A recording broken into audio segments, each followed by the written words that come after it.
No one is more familiar with the military and veterans community than our Commander-in-Chief, Governor Chris Christie. He has provided strong leadership and commitment to the nearly 8,400 soldiers and airmen of the New Jersey Army and Air National Guard and to all New Jersey veterans.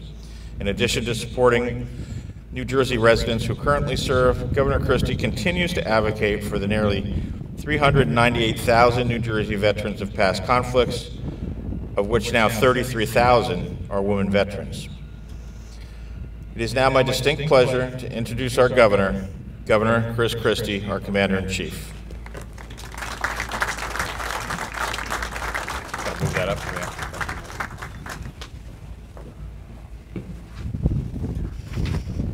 Thank you, General Caniff, for your introduction. Good morning to everyone. I'm pleased to once again, and for the final time, have this opportunity to participate in the annual New Jersey Department of Military and Veterans Affairs Military Review and Awards Ceremony. For the last 8 years, I have been honored to be your Commander-in-Chief. And standing here today, I could not be prouder of the men and women of our New Jersey National Guard, more than 8,400 members strong, and comprised of the airmen and soldiers of the New Jersey Army and Air National Guard. Your service and your sacrifice to our state and our nation is unrivaled. Our units are mission ready, with our Air National Guard currently at 108% strength, the second highest in the nation, and the Army Guard at 99%. Whether your operations have been during peacetime, during moments of conflict, or times of war, you all have served with distinction.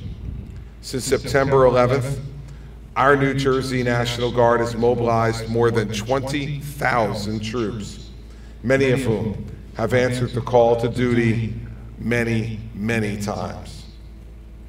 Today and over the past several years, we've witnessed how your service and assistance on the home front is equally vital.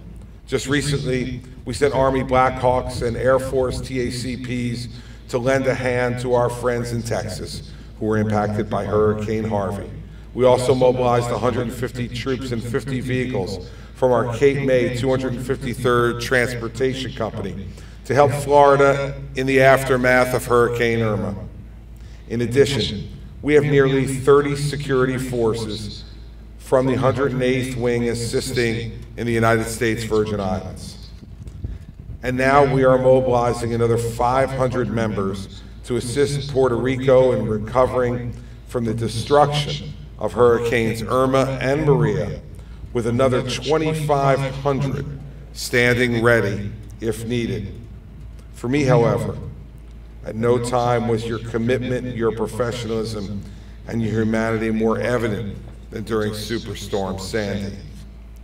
It is hard to believe that later this month will be the 5th anniversary of that storm. I vividly recall how thousands of our residents were evacuated safely, sheltered, fed, and protected until they could return home, and how communities were able to begin their cleanup, their recovery, and their rebuilding in peace and safety because of you. The very visible presence of the New Jersey National Guard was a source of comfort for our citizens and a source of strength for your governor. As we now face a new era of increased worldwide tensions and emerging threats to our country, we continue our appreciation for all you do to safeguard our state and our nation. My commitment to you, our brave and courageous service members, our veterans, and your families, while in office and after I depart, will always be steadfast. I firmly believe no soldier should serve on the front lines only to stand in line for a job back here at home. That's why our state agencies offer priority hiring for veterans and returning service members, and we continue through our Department of Labor to connect veterans to available private sector jobs like Operation Hire a Hero and helmets to hard hats. We've also acted to help military spouses find employment opportunities by allowing those who hold a teaching certificate in another state to get a temporary teaching certificate in New Jersey, and by allowing qualified military spouses to practice nursing through the issuance of a temporary license by the New Jersey Board of Nursing. There's no reason for military spouses to wait in line either. And to expand access to higher education opportunities, I signed the New Jersey Tuition Equality for Americans Military Act, providing in-state tuition at New Jersey public institutions to military veterans and family members living here in New Jersey. And once you've served your country, you should not have to wait 3 months or even a month to get medical care. Our New Jersey Department of Health awarded over $5 million in grants to implement programs and innovations to improve health care for veterans and their families throughout the state. Time and time again, we have stood with our private sector healthcare providers to make sure that veterans and active service members get the health care that they need. We've expanded the Department of Military and Veterans Affairs' successful Veterans Haven program, doubling our capacity to provide access to homeless veterans in the northern part of the state, in addition to the southern part of the state. Veterans Haven provides vocational counselors to help veterans become employment ready, social workers for those in need of individual counseling, nurses to assist veterans in need of medication and health care coordination. We are also very proud to be continuing to secure the health and well-being of our servicemen and women through programs like our toll-free 24-hour veteran-to-veteran helpline.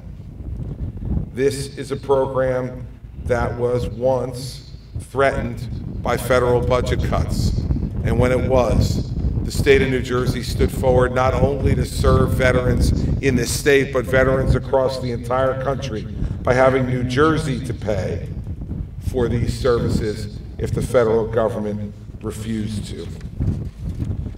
Today, we live in a free country because of the sacrifices that our servicemen and women have made while fighting to defend freedom and the liberties we cherish as Americans. I want to thank you for your love of country, for your commitment to bring the American ideals of freedom and democracy to people across the globe. It is an emotional day for me to review my troops for the final time as Commander-in-Chief of the New Jersey National Guard. It has been an extraordinary honor and privilege for the last 8 years for me to serve as the governor of the state where I was born and raised, and where I'm raising our children along with my wife, Mary Pat. On behalf of me and Mary Pat and our family, I want to thank you so much for the support, the guidance, the counsel, and the prayers of the veterans who live here in New Jersey and of the active duty guardsmen and women who have stood with us over all the challenges of the last 8 years. I've had a number of different titles in my career, and I'm privileged to have had them. But I suspect I will never have a greater honor or privilege than being the governor of New Jersey and the Commander-in-Chief of the New Jersey National Guard. So today, on my final ceremony with you, I not only want to thank you for your service, but thank you for your support. I want to God bless you and your families, and pray that God continues to bless the state of New Jersey and the United States of America. Thank you all very much.